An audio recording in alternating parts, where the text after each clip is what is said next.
যখন 2018 সালে এই কোটা সংস্কার আন্দোলনের মধ্য দিয়ে ক্যাম্পাস ভিত্তিক কর্মকাণ্ডে অংশগ্রহণ করি, সেই সময় হয়তো ছাত্র দলের নেতা কর্মীরা অনেকেই আমাদের সাথে ছিল, শিবিরের অনেকেই ছিল। যেহেতু আমরা যে কোনো পরিস্থিতির কারণে হোক, যে কোনো প্রক্রিয়ায় হোক, একটা আন্দোলনের মধ্যে দিয়ে কিছু ছাত্ররা একটু শিক্ষার্থীদের মাঝে নন ফেস হওয়ার ফলে ওরা হয়তো চিন্তা করছে যে দু একবার চেষ্টা করেছে হামলা করে, হুমকি দিয়ে ক্যাম্পাস থেকে বিতাড়িত করা, কিন্তু যখন দেখেছে পারে নাই, তখন অনেক সময় হামলা মামলা করেছে, ধাক্কাধাক্কি করেছে, অপমান অপদস্থ লাঞ্ছিত করেছে। আবার অনেক ক্ষেত্রে মানে কিছুটা হাল ছেড়ে দিয়েছে যে না, এদেরকে মারলেও এরা যাবে না। আর বিশেষ করে 2019-এ ঢাকা বিশ্ববিদ্যালয়ের ডাকসু নির্বাচনে ডাকসু ভিপি হওয়ার পরে এবং সমাজসেবা সম্পাদক আক্তার হয়েছিল, সো আমাদের একটা প্রাতিষ্ঠানিক ক্যাম্পাসের পরিচিতি থাকার সুবাদেও আসলে ছাত্রলীগ হয়তো কিছু কিছু ক্ষেত্রে একটু হিসাব করতো যে বারবার এদের সাথে একটু হইলে পত্রপত্রিকায় নিউজ হয়, ন্যাশনাল মিডিয়ায় নিউজ হয়, অনেক কারণে কিছু কিছু সময় ধাক্কাধাক্কি করেছে, মারামারি করেছে, আবার কিছু সময় সরে গিয়েছে। তো সেই ছাত্র অধিকার পরিষদের সেই পথ চলাটা আজকের এই গণঅভ্যুত্থানের পটভূমি তৈরিতে আমি মনে করি একটা বড় ধরনের সহায়ক ভূমিকা পালন করেছে। এবং বিশেষ করে এই গণঅভ্যুত্থানের ক্ষেত্রে যে নন ফেস বা লিডার যাদেরকে দেখতে পাচ্ছেন, এটি অনেকেই জানেন যে তাদের অনেকেরই রাজনৈতিকভাবে হাতে খড়ি এবং তাদের রাজনৈতিকভাবে গড়ে ওঠাটা এই ছাত্র অধিকার পরিষদের মধ্যে দিয়ে। তো সেই ছাত্র অধিকার পরিষদের আজকে ঢাকা কলেজের প্রোগ্রাম আমার জন্য একটা সম্মানের, যে এখানে আমি প্রথমবারের মতো এই জন্য আনুষ্ঠানিক কোনো প্রোগ্রামে আসতে পেরেছি। এর আগে রোজা একটা প্রোগ্রামে ওরা বলেছিল আসা সম্ভব হয়, এবং আমি ধন্যবাদ জানাই যে বিশেষ করে যারা আজকে উপস্থিত হয়ে অংশগ্রহণ করে আজকের এই অনুষ্ঠানকে প্রাণবন্ত করেছেন। নাজমুল ঢাকা কলেজের শিক্ষার্থী এবং আমাদের যে ছাত্র সংগঠন ছাত্র অধিকার পরিষদের সাধারণ সম্পাদক, সভাপতি বিনিয়ামিন ঢাকা বিশ্ববিদ্যালয়ের পাবলিক অ্যাডমিনিস্ট্রেশনের ছাত্র, তারা দুজনেই 18 সালের কোটা সংস্কার আন্দোলনে গুরুত্বপূর্ণ ভূমিকা পালন করেছিল। নাজমুল কয়েকবার আসলে মানুষ যে রেটরিক ব্যবহার করে অনেকের ক্ষেত্রে, যে মৃত্যুঞ্জয়ী ছাত্র নেতা, সেটা যদি আমরা ব্যবহার করি, আমরা ঢাকা কলেজের সদস্য সচিব এই ভাইয়ের কথা যেভাবে গুলি এইখান থেকে আরেকটু এদিকে আসলে তো বাঁচা মরা নিয়ে শঙ্কা ছিল, এই সমস্ত মানুষকে আমরা বলতে পারি। আরো যদি কেউ আহত হয়ে থাকেন, আমি সরি সবার কথা জানছি না, যেখানে আমি বলতে পারছি না, তার একটা হাতটা দেখালে এখানে বললাম। এবং নাজমুল প্রথম কোটা সংস্কার আন্দোলন 18 সালে কয়েক দফা মাইর খায়। কারণ আপনারা জানেন যে ছাত্র লীগের কুলাঙ্গারি বলবো, যে কারণ আপনারা দেখেছেন 2018 সালে 30শে জুন লাইব্রেরির সামনে আমাদের একটি সংবাদ সম্মেলন ছিল। সেদিন কিভাবে হিংস্র জন্তু জানোয়ারের মতো হামলে পড়েছিল আমাদের কয়েকজনের উপরে। তো ওই 18 সালের আন্দোলনে কয়েকবার আহত হয়েছে। তারপরে 2019 সালে ডাকসুতে যে ভয়াবহ একটি নারকীয় তাণ্ডব চালিয়েছিল ছাত্রলীগের তৎকালীন সভাপতি আপনার সঞ্জিত বিশ্ববিদ্যালয়ের সেক্রেটারি ছিল সাদ্দাম এবং রাব্বানি শোভন, তাদের যৌথ প্রযোজনায় আপনারা দেখেছিলেন। সেই আন্দোলনে নাজমুল ঢাকা কলেজের শিক্ষার্থী, কিন্তু যেহেতু সবসময় আমার খুব কাছেই আমাদের কয়েকজন আমরা যারা কোর গ্রুপের ছিলাম, হাঁটা চলা পরিকল্পনা আড্ডা, তার মধ্যে নাজমুল একজন, সেই সময় সে গুরুতর আহত হয়েছিল। সে কিন্তু তখন তার বাবা আসলে গিয়েছেন, তারপরে হাল ধরে রেখেছিলেন। আজকে কিন্তু অলিখিত ভাবেও সরকারও কিন্তু এটা বোঝে, দেশ চালাতে হলে তার 1 নম্বরে বিএনপিকে প্রায়োরিটি দিতে হচ্ছে। সেকেন্ড হচ্ছে, এখানে যে জামাত নিষিদ্ধ ছিল, জামাত শিবির প্রকাশ্যে একটা প্রোগ্রাম করতে পারতো না, মিছিল মিটিং করতে পারতো না, তারাও প্রায়োরিটি পাচ্ছে। তারপরে যে বর্ণনা প্যারালালি মূল্যায়ন পাচ্ছে। সো এইটা বলছি যে এই সংক্ষিপ্ত সময়ে আক্ষেপের কিছু নাই যে আমরা এই সময় পেলাম না বা এই সময় মূল্যায়নটা পেলাম না। রাজনীতি যদি আপনি লেগে থাকেন, ওই যে বলছে যে রাজপথে ঘাম এবং রক্ত কখনো বেইমানি করে না, শুধু তারা মূল্যায়ন পাবে। তো যেটা বলছিলাম যে অনেক কথা বলার ছিল, কিন্তু আমার সময়ের কারণে সংক্ষেপ করতেছে। সর্বশেষ যে কথাটা আমি বলতে আজকে আলোচনার কেন্দ্রিক, যে জুলাই থেকে আজ, জুলাইয়ে যে আমাদের স্পিরিট এবং আকাঙ্ক্ষা ছিল, এটা আপনারা সবাই জানেন। এই ফ্যাসিবাদী রাষ্ট্র এবং স্বৈরাচারের পতনের মধ্যে দিয়ে আমরা আমাদের পছন্দের, আমাদের আকাঙ্ক্ষার একটা বাংলাদেশ, একটা সমাজ, একটা রাষ্ট্র, একটা রাজনৈতিক পরিবেশ তৈরির জন্য আমরা দলমত নির্বিশেষে সবাই রাজপথে নেমেছিলাম। এবং যে আন্দোলনে একজন পথ শিশু থেকে শুরু করে বাসের হেল্পার, ফুটপাতের হকার, সবজি ব্যবসায়ী, মাছ ব্যবসায়ী, গার্মেন্টসের শ্রমিক, বিভিন্ন শ্রেণী পেশার মানুষ সম্পৃক্ত হয়েছিল। কিন্তু এটা ঠিক যে এই জুলাইয়ের গত 11 মাসেও আমরা সেই সাধারণ মানুষের যে প্রত্যাশা, তাদের যে চাওয়া পাওয়াটা, তাদের যে অর্থনৈতিক এবং সামাজিক নিরাপত্তা কিংবা অগ্রগতির ক্ষেত্রে সরকারের যে ভূমিকা, উপদেষ্টা পরিষদের যে ভূমিকাটা নেওয়ার কথা, আমরা সেটি দেখতে পাই। সহজ হিসেবে আমি মিলাতে চাই, এই দেশের রিক্সাওয়ালা, শ্রমিক, খেটে খাওয়া মানুষ অসুস্থ হয়ে চিকিৎসা নিতে হবে ঢাকা মেডিকেলে, জেলা পর্যায়ে জেলার হসপিটালগুলোতে, সরকার দ্বিকক্ষ বিশিষ্ট সংসদ করবে, একই ব্যক্তি দুইবারের বেশি প্রধানমন্ত্রী থাকতে পারবে না, এই ধরনের অনেক সংস্কার আছে।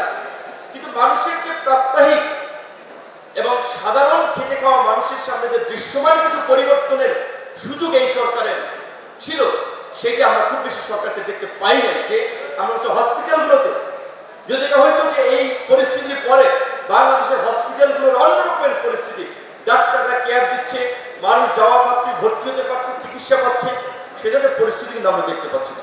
আমরা যদি দেখতাম সরকারি অফিস আদালতগুলোতে আপনি যেমন কাস্টমার কেয়ারে ফোন দিলে তারা বলে, বলুন স্যার কিভাবে আপনাকে সহায়তা করতে পারি, ওইভাবে ইউনো, ওসি, ডিসি, এসপিরা যদি জনগণের প্রতি সম্মান দেখে বলতো, স্যার বলেন আপনার জন্য কি করতে পারি। কারণ কিন্তু পিপল সার্ভেন্ট, তারা জনগণের সেবক, তারা জনগণের মালিক না।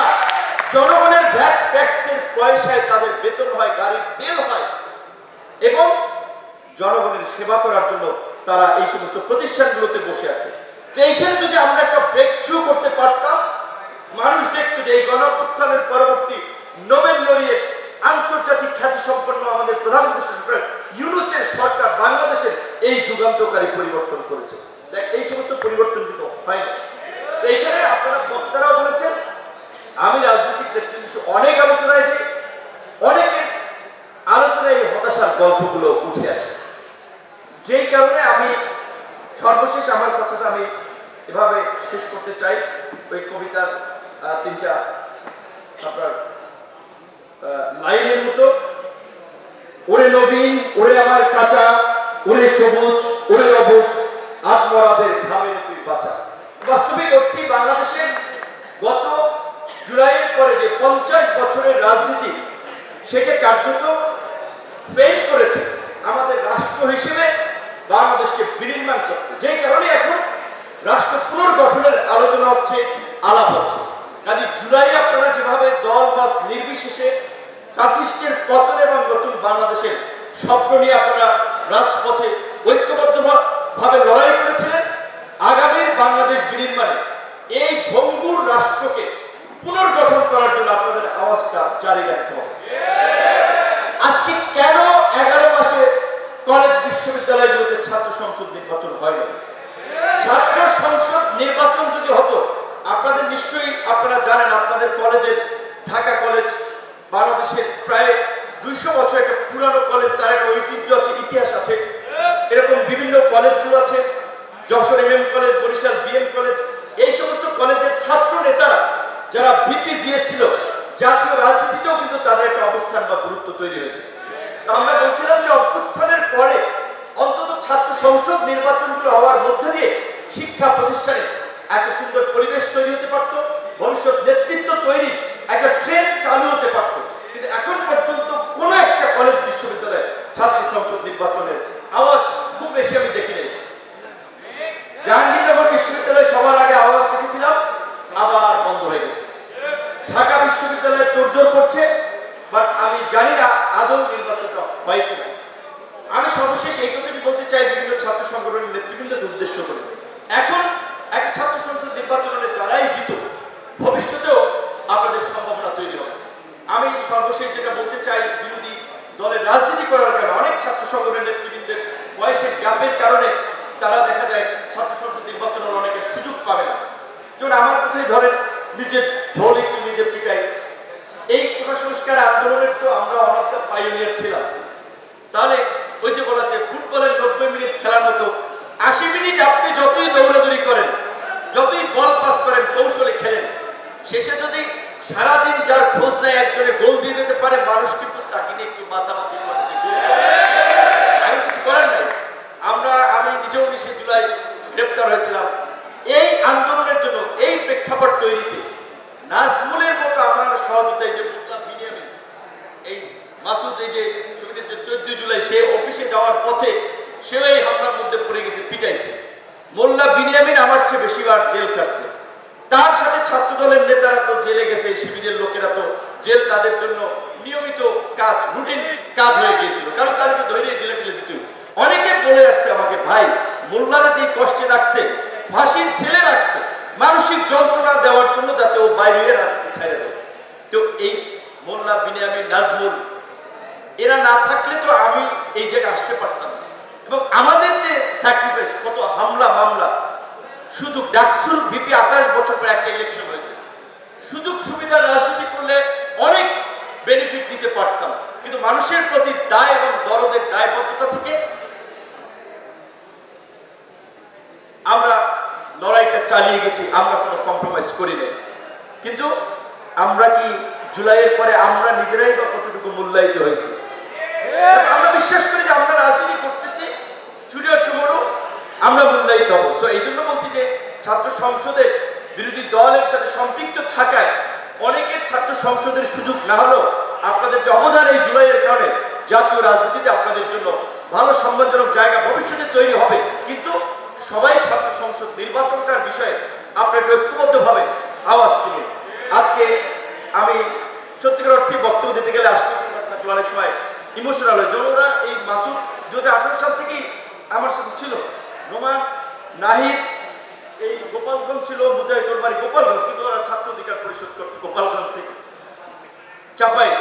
তো আমার সাথে কিছু ছাত্র তরুণরা ছিল বিধেই কিন্তু আমার সাহসটা ছিল, তাহলে তো আমি একা একা যেতে পারতাম না। এবং সত্যিকার অর্থে আমি যেমন ঢাকা বিশ্ববিদ্যালয় থেকে তৈরি হয়েছি, আমি মনে করি আমি ঢাকা বিশ্ববিদ্যালয় ইংরেজি বিভাগে পড়েছি, ইংরেজি বিভাগের সাহিত্য কিছুটা আমাকে এনকারেজ করেছে প্রতিবাদী হতে, বিপ্লবী হতে। ঠিক একইভাবে আমাকে সাহস এবং শক্তির জায়গা থেকে বিশেষ করে ঢাকার এই 7টা কলেজের শিক্ষার্থী ভাই বন্ধুদের অনেক অনুপ্রেরণা ছিল, অনেক সহযোগিতা ছিল। কারণ তারা না থাকলে ঢাকা বিশ্ববিদ্যালয়ের শিক্ষার্থীরা হলে ছিল, নানান কারণে সবসময় আন্দোলন সংগ্রামে আসতে পারত না। কিন্তু 7 কলেজের, বিশেষ করে ঢাকা কলেজ, কবি নজরুল, কয়েকটা কলেজের শিক্ষার্থীরা সবসময় আমার সাথে টিম ওয়াইজ ছিল। সো তাদের প্রতি আমার কৃতজ্ঞতা।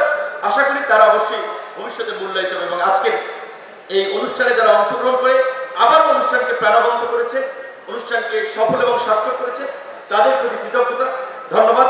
এবং নাজমুলের কথা সর্বশেষ এই কথাটি বলে আমার বক্তব্য শেষ করতে চাই। সারা বাংলাদেশের যেখানে যাই হয়ে যাও, আজকের এই মঞ্চের মতো আগামী দিনে আপনাদের মধ্যে এই ধরনের মিউচুয়াল রেসপেক্ট, আন্ডারস্ট্যান্ডিং এবং আপনাদের একে অপরের প্রতি সংহতি বজায় থাকুক। এর মধ্যে দিয়ে ঢাকা কলেজ বাংলাদেশের ছাত্র রাজনীতিকে নতুন পথ দেখাক, সেই প্রত্যাশা আমি শেষ করছি। আল্লাহ হাফেজ।